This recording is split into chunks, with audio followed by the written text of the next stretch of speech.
All right, we're here with head volleyball coach Sean Kiracofe. The Lady Demons coming off of a pretty huge weekend, sweeping UIW and Texas A&M Corpus Christi. The offense really seemed like it hit its groove this weekend. Reagan Rogers had 32 kills, 33 kills. Everybody really contributed. Hannah had a good weekend. What happened with the offense this weekend? We just kind of went in with a scout and knew where, we could create some good situations for different attackers. And then both of them, Reagan and Hannah, took advantage of those opportunities and put the ball away. Madeline Drake, middle blocker, she's had a pretty dang good season hitting the ball. She's third in the conference in conference matches and hitting percentage. She doesn't hit the ball very often, but when she does, she is pretty effective. Yeah, she's got a great hitting percentage so far, and it really comes down to just who we're playing and the situations that we see ourselves in. We've played some teams early on so far that have had some great middles, so it just didn't really make sense from a game plan standpoint to be able to get the ball to the middles as much. But, eventually the defense is going to spread out and start, defending your pin attackers, either your L2 or your right side. And she's always been there when we've needed her to be able to step up and put the ball away and get some points for us in those opportunities. Freshman Daria Williams got her first start of the season against UIW. Was that more of a scout thing that she, getting the left hand in there?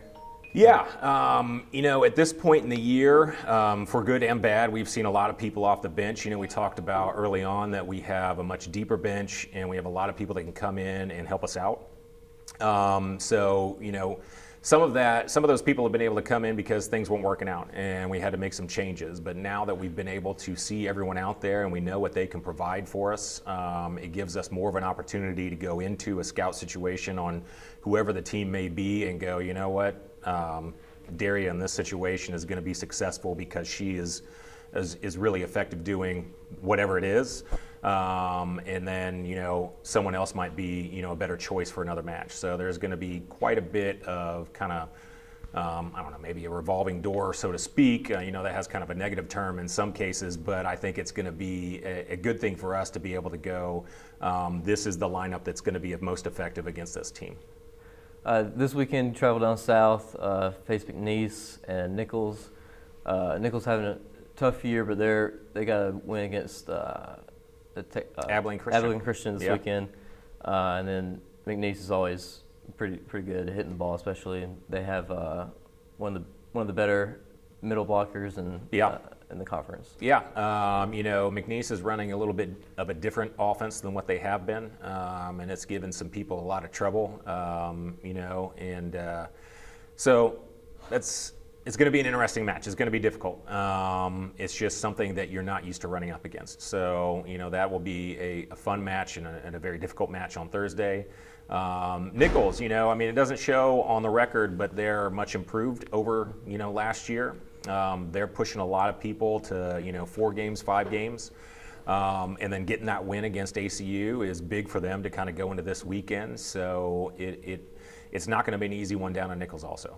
Do these Louisiana matches mean a little bit more? Sure. Especially with now you have Hannah Brister. She's from that area. Yep.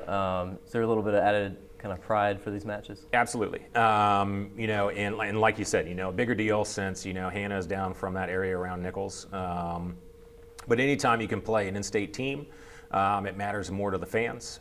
So it matters more to us. And to be able to have those kind of bragging rights going, at the end of the season, going into the next season is always a big deal.